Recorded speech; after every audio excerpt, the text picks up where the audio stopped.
大家好，今日帶大家嚟到新界西北嘅雞公嶺，呢度海拔585米，夾喺元朗同埋粉嶺之間。天氣好嘅時候，可以望埋晒成個元朗平原同埋後海灣嘅，超級開揚啊！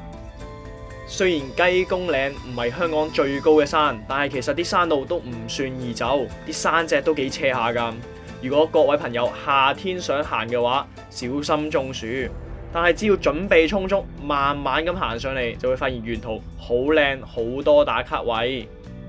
所以我難度會俾佢大概3.5粒星。雞公嶺以前其實唔係叫呢個名㗎，原名叫做貴角山或者掛角山。以前就話呢度兩個山峰好似隻角咁樣伸出嚟，又話好多桂樹，所以先有貴角同埋掛角呢啲舊名。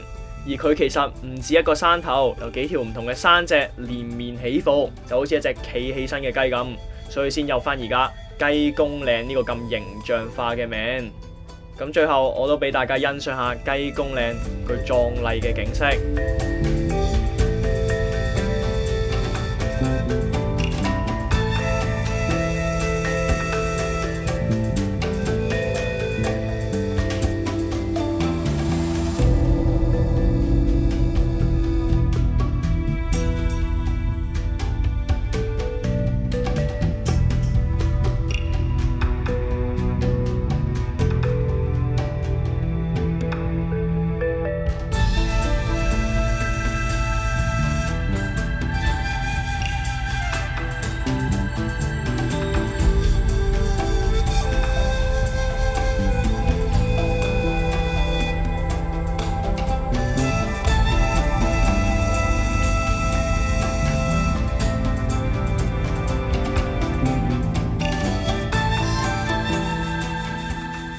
最後，如果你都中意香港嘅山景，不妨揾一日上嚟走一轉，感受一下雞公嶺由古至今守護元朗同埋粉嶺嘅味道。